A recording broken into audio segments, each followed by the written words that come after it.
welcome to another live session this week. Welcome to the session on project flow management.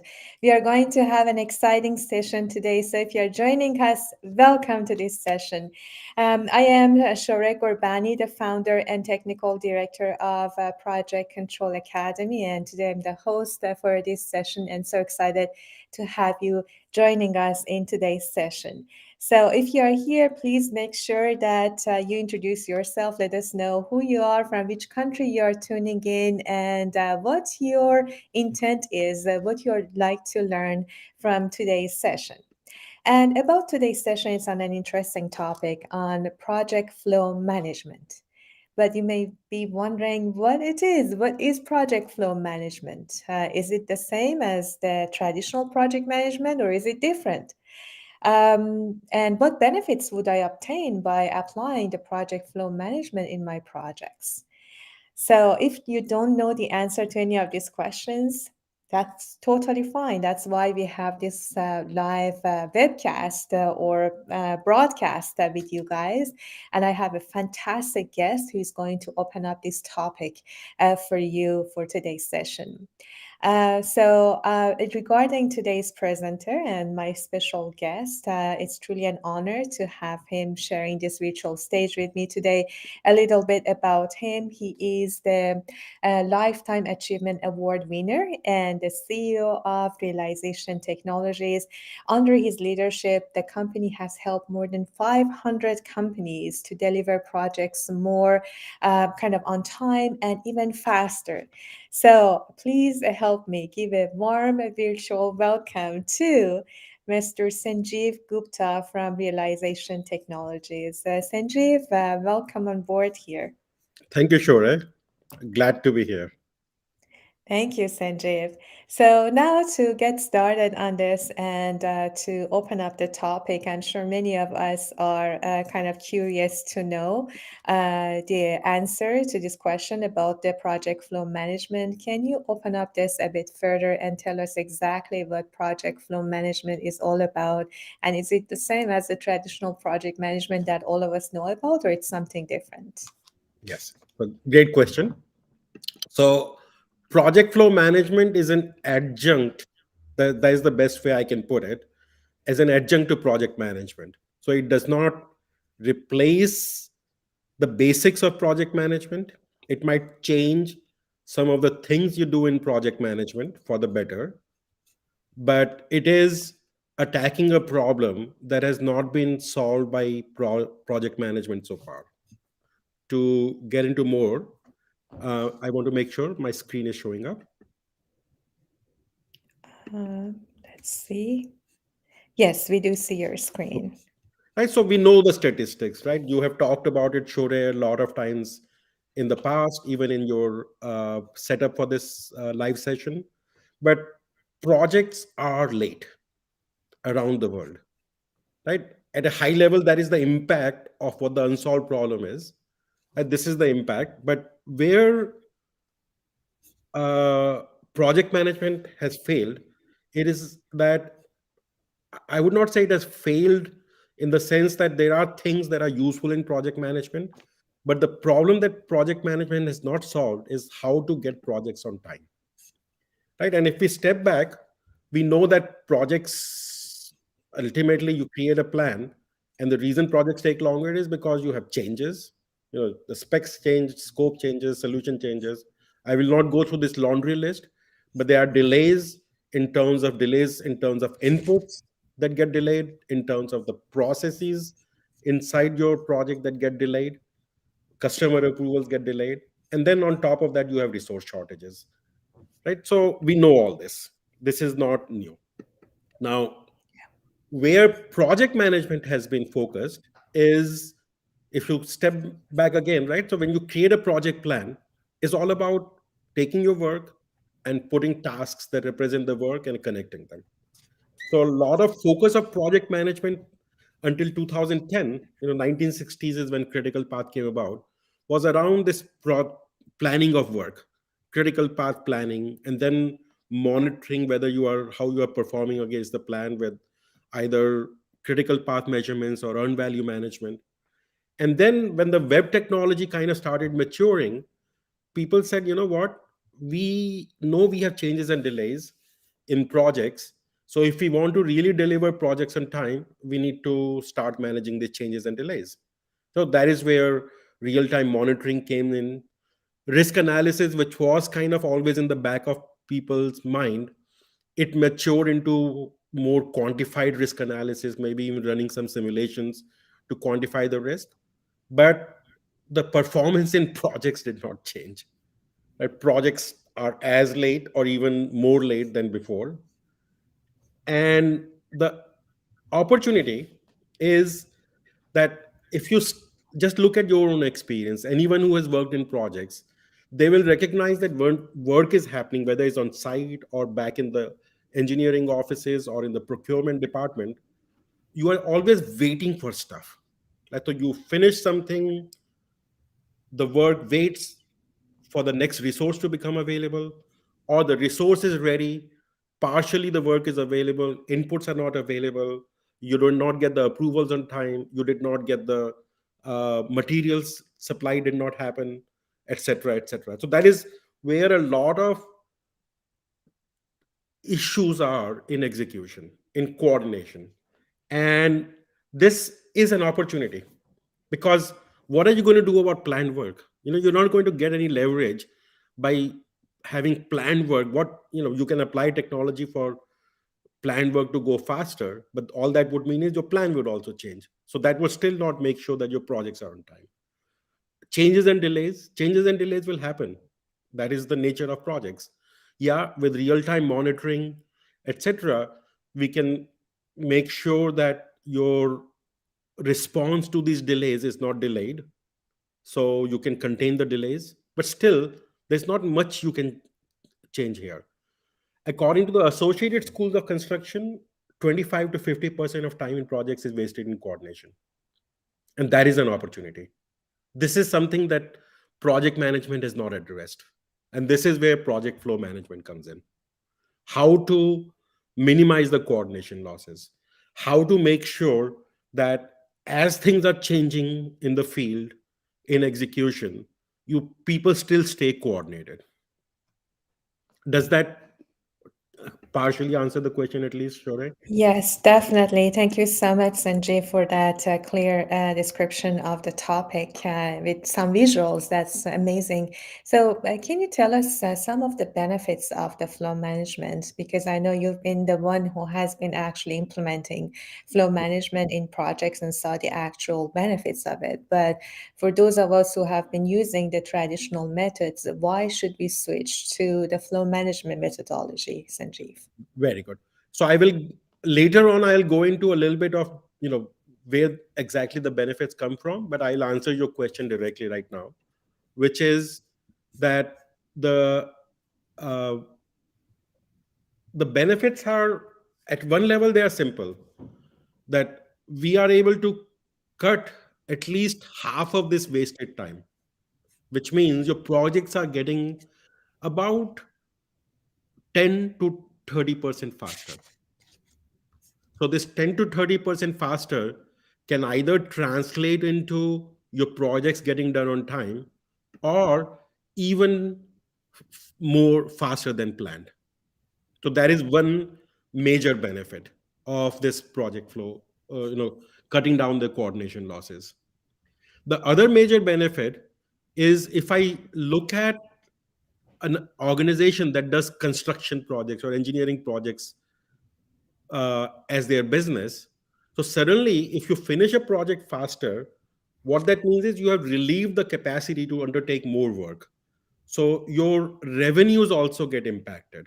You can make more, do more projects with the same resources, right? Because the moment you finish a project, then you have created room to undertake one more project, whether it's in terms of people's capacity or equipment capacity, whatever.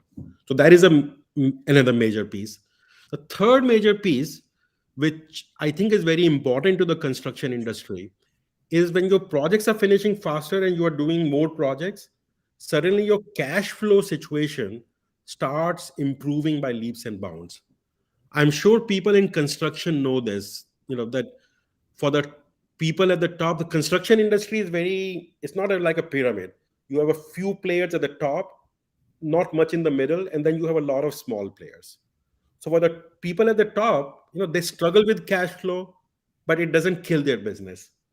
For the subcontractors, smaller people, cash flow kills their business. It makes their business unviable. So when the projects get done faster, suddenly you have viability that you bring into the business. So this is at a business level. I think for a country like India that is spending a lot of money, I'll quote the Indian numbers, 40 lakh crore rupees, which is a big number, but they are banking on these infrastructure projects to get done on time, to actually improve the well-being of people, to improve the GDP of the country. And so that is the other big impact. Mhm. Wow, these are great benefits, Sanjeev. So, how about the application of this method? Can anyone use that in any type of projects? Is it specific, let's say, to construction project, or is there limitation in terms of the application of flow management? Great question. Great question. So I'll again, skip the details of what problem we are solving, because when you see what the problem is being solved, you will begin to see that it is applicable everywhere. But I'll answer again your question directly first. So if I look at an infrastructure value chain, right, so let's take the National Highway Authority of India. So they do some project design and pre-contracting, and pre-contracting involves getting land approvals, getting all the clearances from the different bodies and the different commissions, etc. And so this is also projects. It's not like a process, like a checklist. It's really a small project, but it's a project, and they are engaged in 300 to 400 projects at a time in this phase. Then it then the contractors get involved. Let's say that uh, you have building a thermal power plant, then you do engineering, procurement, construction, the regular cycle. In engineering, you could have a multi-project scenario where you engineers are working on multiple projects at the same time. Then by the time you get to construction, you have dedicated teams, and then at the end you have shutdown, turnarounds, and outages for steel mills, power plants, etc. And then you also have equipment manufacturing, which is either supporting what goes on into the power plant, or equipment manufacturing for the construction industry itself. Right? So there are kind of three broad categories of types of environments. One is a multi-project environment, which is we are doing multiple projects with shared resources. Second is a portfolio of projects. So these projects don't share too many resources with each other, but still they need to be executed in some kind of a sequence. And then you have individual projects. So where am I going with all this? The idea of flow applies to all these environments. Mm. If you go to Realization's website, and I'll share the link later on, but you have the website link, I think, in your chat box somewhere. Yeah, But here it's showing on the screen, everyone, if you want to check. Yeah. so over there, you have customer results. There are tons and tons of results of customers from all these different environments. So it applies in all these situations, right? The where the concept of flow, you know, is limited in its application. Once I explain the concept, I think the only then you will believe me, because flow is about not managing work; it's about managing the flow of work to make sure the work keeps flowing. So whether you are doing smaller projects or complex projects on this side, the concept of flow applies. And so there is no limitation to the idea of concept of flow. How this concept gets translated into its application in different environments, there is nuances there. And the other piece which I forgot to mention in the benefits is that when we do a power plant project, for example, so if I look at a traditional project schedule, critical path schedule, it is about 100,000 lines. But when we use the concept of flow, suddenly we are able to simplify the planning to where you can manage the entire project with a 1,000 line uh, critical path schedule. Of course, you will have all the details below it. So there's a lot of simplification that also comes into it. Um, I think that's all I can say in terms of where does it apply, or where does it mm, uh, it applies everywhere. There is no Yeah. limitation. That's a very good point. So it just raised my curiosity, Sanjeev. You said the whole concept of flow, project flow management is by making the project flow and basically get the work done. So is it the same concept as Agile or is it different? Great. You are asking great questions, Shura. Thank you. So, Agile, my understanding about Agile is that instead of the main purpose of Agile in my mind is to reduce the uncertainty of scope by delivering the project in small batches. In software, is very much possible to do it, right? Because you can really break a large project into small sets of features and you can run your sprint. So the main purpose of Agile is to deliver the scope in small batches, right? So Agile per se is not a flow management technique. It's not about how to manage work. They do have things like Scrum, etc., but the focus is not per se about keeping the work flowing.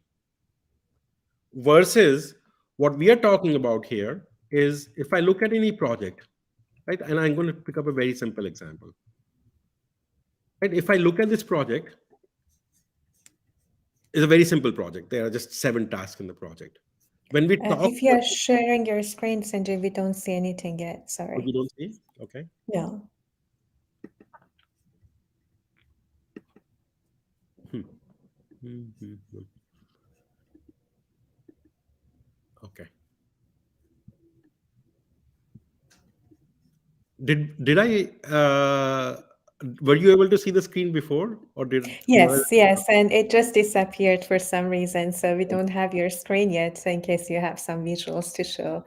But just as you're sharing your screen, just wondering how you manage the flow of work, because in every project that's a challenge to get things done. But how yeah, this method, or like what is the secret of this method that make the things work actually, Sanjeev?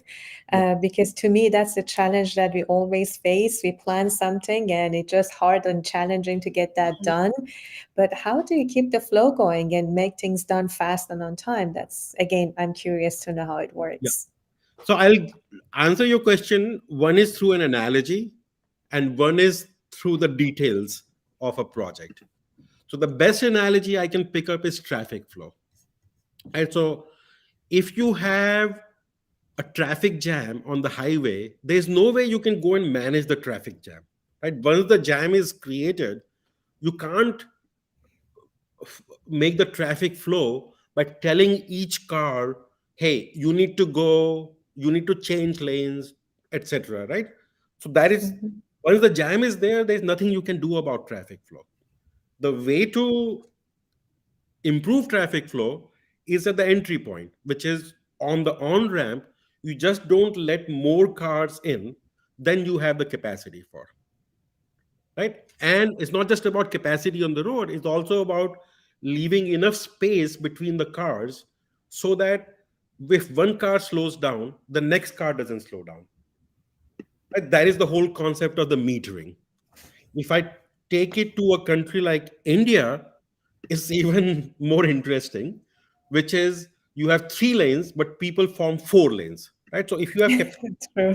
right, so then that will Yeah. create a traffic jam. You cannot manage it. So the way to control the traffic and the way to keep the traffic flowing is just by limiting the number of cars, the rate at which cars enter the highway, making sure that you don't, if you have capacity for 3, you don't open up 4 lanes. It's the same thing in projects, that once the projects are in a firefighting mode, there's no way you can manage the day-to-day firefighting. The trick is to not, if you think of your project capacity as, hey, we have capacity for only 4 projects at a time, or within a project we have capacity for only 5 work streams at a time, then that is all you do, right? Rest, the project will flow on its own. people will manage it. But if So I it's more create about resource management, right? So we have to be very fundamentally efficient about in resources, resource management, right? it's about fundamentally about how to manage resources in the uncertain world of projects, Because right? usually when we are on a really rush project or something that we need to get it done, we tend to add more resources to get it faster. So you are completely against that idea to add more resources to get things faster, right?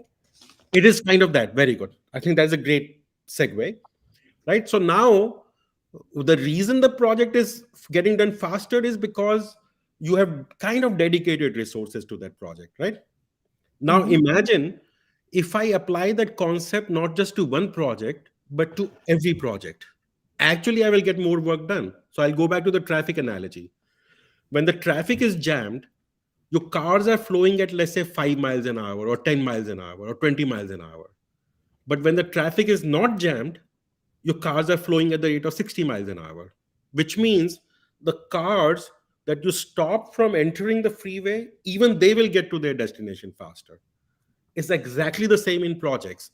If I have capacity for 10 projects and I put 20 projects into the system, then every project ends up taking not twice as long, but 4 times as long as it should. Mm-hmm. Right? But if I limit the number of projects to just 10, then every project gets done in about, one third the time. And in the same time, I can get not 20 projects done, but 30 projects done. But can you give us some examples, Sanjeev, on how you actually implemented this strategy in real projects? Because you had tremendous success in achieving, again, on time completion using this strategy. So we are curious to see some examples, if you don't mind, from real projects. Sure, sure. So let's talk about examples. So I'm going to start with, because we started with kind of non-construction projects, and then we have started specializing in construction projects. So the first interesting implementation that I can recollect is with the US Air Force. They had this aircraft which comes from maintenance and repair, right? It's this C5 aircraft and then C-130 aircraft. It's a very critical aircraft, but that is not the point. The point was that they had a shortage of these aircraft out in the field, and actually all these aircraft were stuck in the maintenance cycle. The maintenance of each aircraft, it used to take about 9 months to fix an aircraft. And when we went in there, what we found was that they had about 9 aircraft that they were working on at any given time, because they had 9 hangars. Because they had 9 hangars, they were working on 9 aircraft. But all these 9 aircraft were competing for the same resources and firefighting for the same resources, and everything was getting delayed. So what we did was we did an analysis. Based on the analysis, we found that instead of 9, they should have only, I forgot the exact number, 5 or 6 aircraft in execution at a time. And what we did was we said, okay, let's decide out of the 9, which 4 are we going to put on hold. So we actually put four aircraft on hold. The other 5 aircraft, they started coming out very fast. Right? So in 3 months, all those 5 aircraft were done because they were towards the end of their completion anyway. And as they were getting completed, we started releasing the aircraft that were on hold. And the ultimate effect was we cut down the time it takes to repair the aircraft from about 9 months to about 6 months, right? And the output of this facility that does the maintenance, that also increased by about, I think, 15%. So they were able to fix more aircraft as well as accomplish more scope on each aircraft, right? So the only thing we did again was on the front end, estimate how many lanes are available to do the projects. So this is one. The other example I'll pick up is the thermal power plant project. So it's a single project, right? But if you look into engineering, what you will find is the engineers are working on the boiler, on the coal handling power plant, the coal handling plant. They're also working on the water treatment system, etc., etc., etc. And those engineers are working all over the place. So everything is getting slowed down. Again, what we did was we said, given the number of engineers you have only so many lanes available. Now let's decide which system we want to finish first. So in their case, they said, that the coal handling plant is the most critical because it has got long lead time items, etc., associated with, and the number two is the boiler and so on. Right. So once we figured out how many lanes are available to do the engineering work, we were able to then prioritize which subsystem in the project needed to be done in engineering first. And the same concept then we applied in the on-site, the site work with the civil works and then the installation and commissioning. That's fantastic. And who makes those decisions, Sanjeev, like in terms of the allocation of the resources and how to best flow the resources throughout the project? Great. So I think there are two parts to it, right? One is a, an analysis of how many lanes are available, right? So this is what something um, a, like a project management office would do. With a, in their case, we were helping them, of course, but the analysis part is what the project management office would do. But after the analysis, a decision needs to be made, which is which system needs to go in first, which system needs to go in second, which one goes in third. That belongs to the management, right? So the Okay, in so this it's more strategic planning that the management needs to do. management needs to Yeah. do, yeah, right. So we don't So how recommend. about the Yeah, sorry, go ahead. Mhm. No, no, No, finish your question. sorry, I interrupted you. So I just wanted to know how would be the involvement of the project control or planning team would be in the whole process. Yeah. So the planning team gets involved in two ways. One is we redo the project plans, right? And sooner or later I'm going to explain this in our session. But if not, then I would ask people to attend this master class next week we have scheduled, where I'll get into the details of how Yeah, planning itself is different, how the project itself is planned differently. So that is one place where the project planning gets involved. The second place where project planning gets involved is this analysis of how many lanes, etc., are available. On the control side, it becomes more interesting because on the control side, right, the main control now you need is to make sure that you don't start more than what you have the capacity for. So it's like what we call release control, right? This is, or the flow control, right? So in addition to the traditional project controls, what you really need is to make sure that you're not overloading the resources, or mhm, that when your project gets started, just like in the car example, you want, if your car is going to travel 200 miles on the highway, you want to make sure it has got enough fuel, it's got whatever it needs to make the 200-mile journey. Similarly, when the project or a particular phase of the project is starting, you want to make sure all the inputs are available and capacity is available. So this is what we call the release control process. So this is the main control that now the controls office needs to exercise. interesting. That's quite interesting. And I'm very curious to learn more. And if anyone is here interested to learn more about the details, make sure that, as Sanjeev mentioned, make sure you attend our 90-minute masterclass on the topic, more on flow-based project scheduling. So especially if you are in project controls, you need to know this because it's a new innovative method that can really help you get things done faster and more on-time project completion. So, as compared to what we are used to, the traditional management method, that's as you are hearing from Sanjeev, always he makes me rethink of our own assumptions and how we do things. So, if you're really curious to explore, make sure that you join us next week. You see the link on the screen. So, I hope you can join us if you're interested in exploring this topic further. But just before we move further, Sanjeev, it just raised my curiosity again. Sorry if I'm asking so many questions. Also, let me see if we have any question from the audience before I go to my own questions. So if you have any question, please keep them coming. I see a question by, let me highlight that here. So I see a question by Mohammed, and he's asking, is the flow management can be done everywhere in the world? Because you mentioned primarily, like you brought some examples from India. So is it specific to countries? I know you mentioned all industries, so I assume it doesn't matter where you are located, it can be applied. So just, but that's the question from our audience now. Very good. Great question. So we started in the US, but in the US we focused on not the construction projects, but got to start with the maintenance and repair projects and new product development projects. For construction, we chose India to pioneer this concept because construction is an important activity there. That is one. And the second is they don't have the baggage of traditional software like Primavera, right? So we said, let's go there. But the concept applies everywhere. So we have done projects in the Middle East. We have done projects in Europe, construction projects.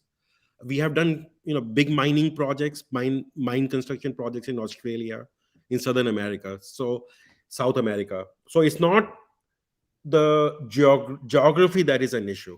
It is about the concept of flow itself, which I think is agnostic to what cultures you have, what geographies you have, even what types of projects you have. Very good. And I think I forgot to greet our audience. They're all over the globe if you just check their comments. So we have Salman from Saudi Arabia. We have Ahmed from KSA, Sujaita from, I missed that, from India. We have from South Africa. We have from everywhere, basically.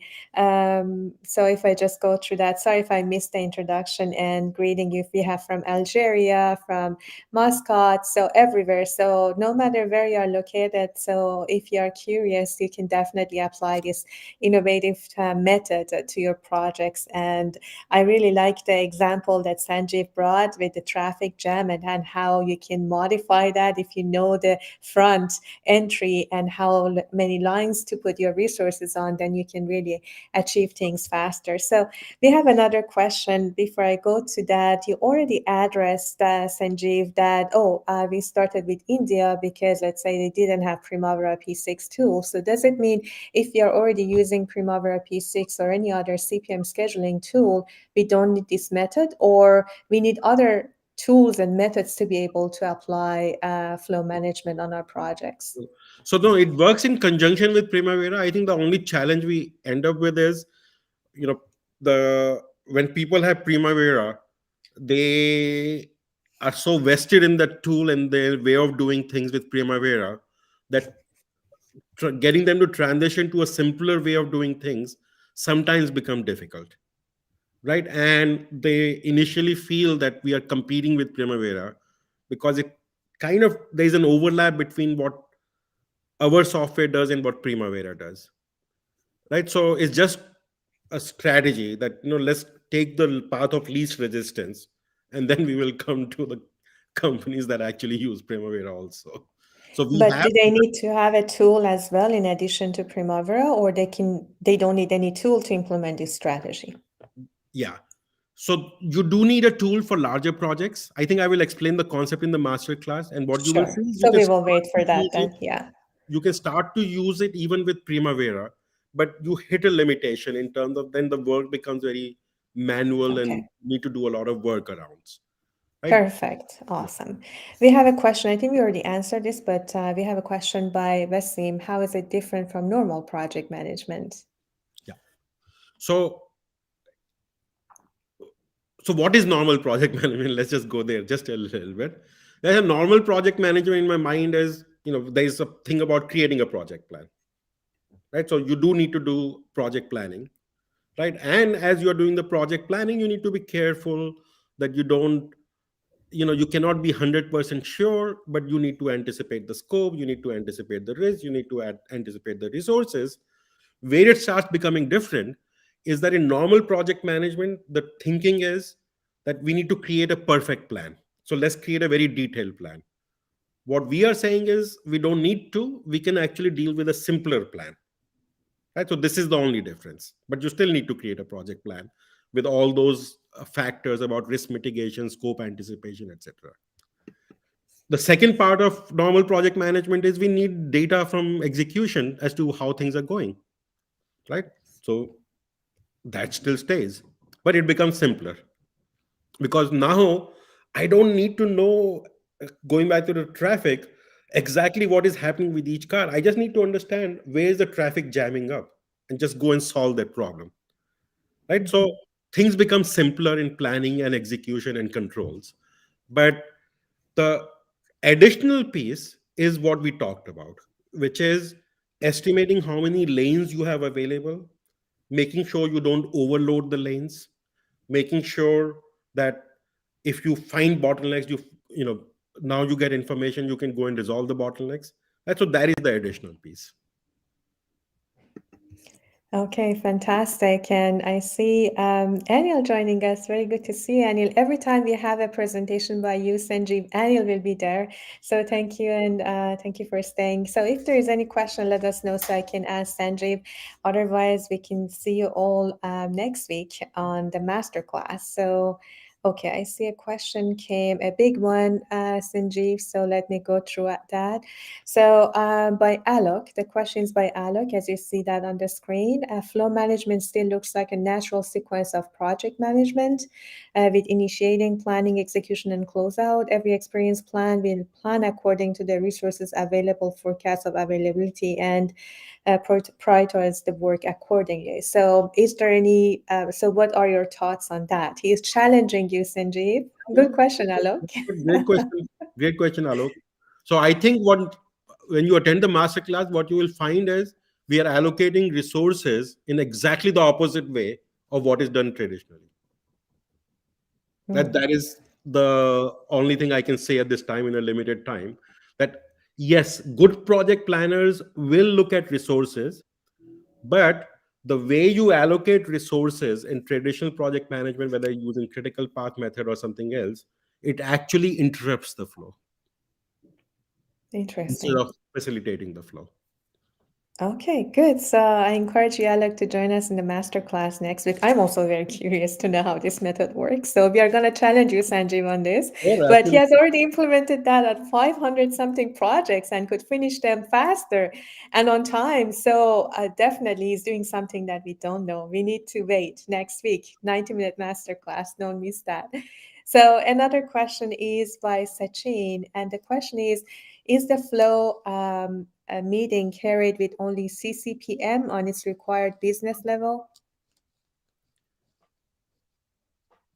Sorry, can you explain the question? The Yeah, flow meeting carried with only CC. perhaps meant flow management carried with only CCPM. And I'm not sure what CCPM stands for. Do you mean the critical Yes, I path know what method or something? CCPM is. So CCPM, Yeah. I think what Sachin is referring to is critical chain project management.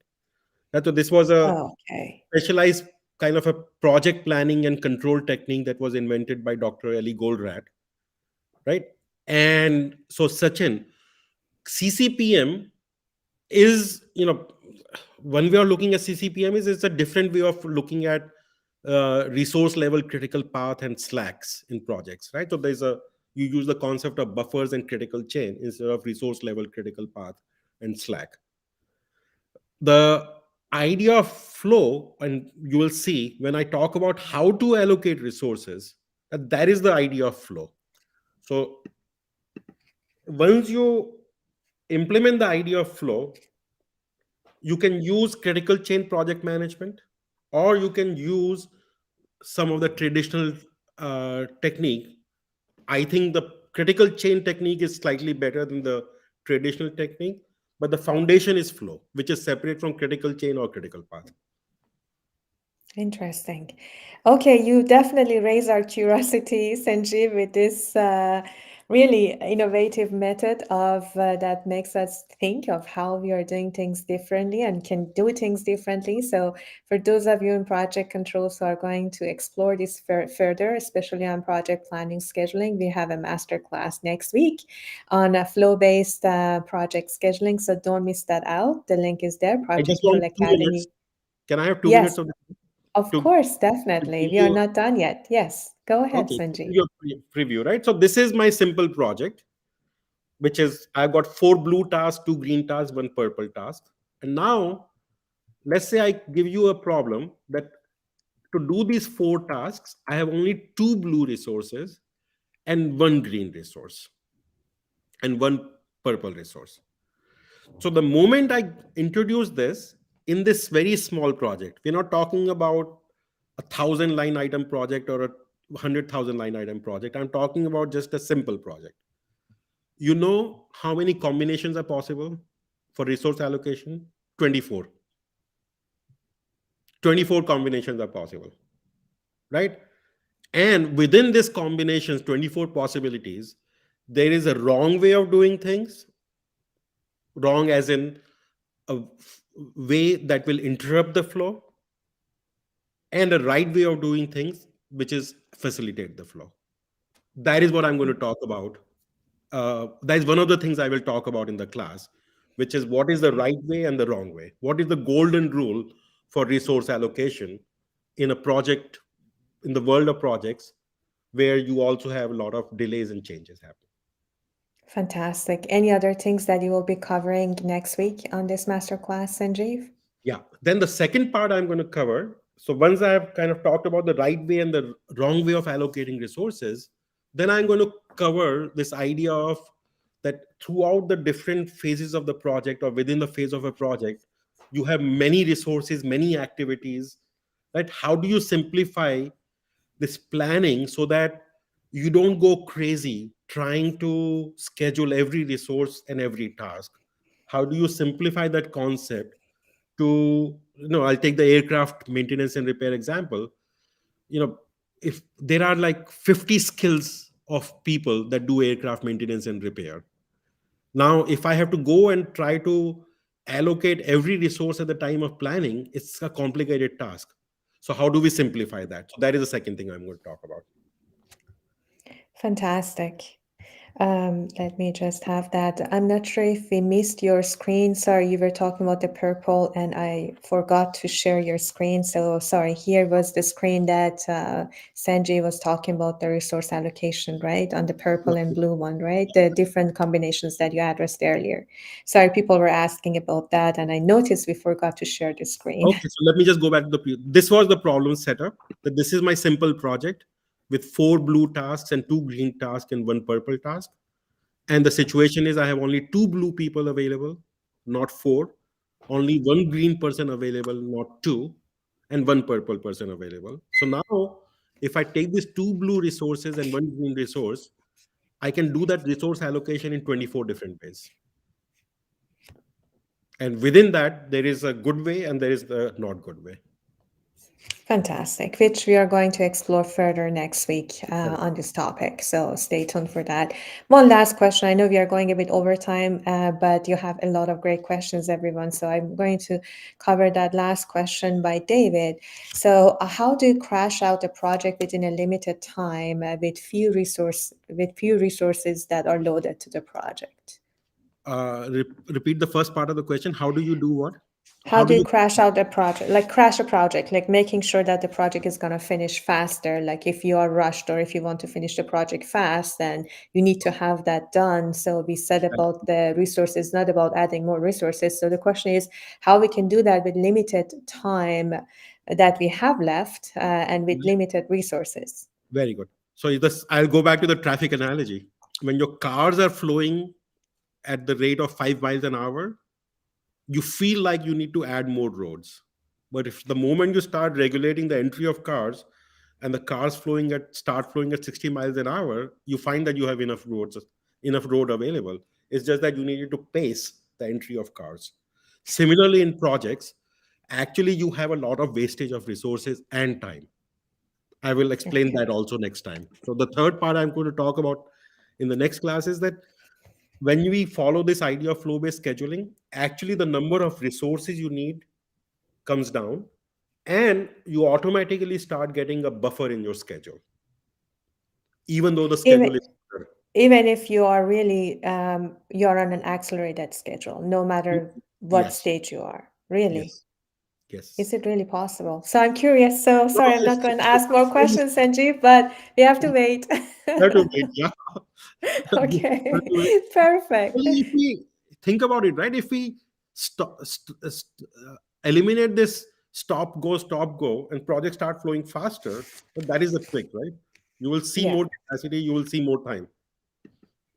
Yeah, that's true. Sorry for showing another caption, which was for another Yeah. master class. So just the here is showing the right one. So if you want to explore this further, just join us next week. Again, enough of that. It was a great session, Sanjeev. Thank you so much for sharing your insights with us. Again, every time I have a live session with you, you make me think of our own traditional methods and whether or not they are the right ways. So thank you for really thinking outside the box and introducing us some new and innovative methods that work. So I personally look forward to the session next week to explore this flow-based project scheduling more, and see how you have really actually done that. Still, as we had this introduction, a lot of more questions came to my mind. Yeah. So I'm sure our audience will have a lot too. So we look forward to And having then, you next week on after the the master class, class. Yeah, if someone wants to have more detailed questions, I'll be happy to do that. Just so that definitely. uh, And how can people get in touch with you, Sanjeev? We already have the website, so in case they want to explore further. But if someone wants to get connected with you, is there through LinkedIn or you have any so that's special? good. That is good. So I'm going to ask my team to create a special email, projectflow@realization.com. Okay, perfect. Right? So if anyone has questions related to the topic, can immediately send you that. That's Yeah, fantastic. yeah. And it'll be Okay, very simple. I'll just spell it out. Project, no space, flow, project flow at realization, which is with a Z, not an S, realization.com. fantastic. Thank you so much, Sanjeev. So, and thanks for your time. Thanks to everyone who has been live with us from all over the globe today. I hope you learned something Yeah, new. yeah. Uh, Thanks everyone for yeah, joining. yeah. Thanks everyone for joining. I hope you can join us also next week for a highly informative masterclass with Sanjeev and learning and exploring this methodology even further. So, thanks everyone. Thanks to you, Sanjeev, for your time. We appreciate you for sharing your knowledge and insight with our audience. Thank you so much. See you next week, everyone. Yeah. Thank you. Bye.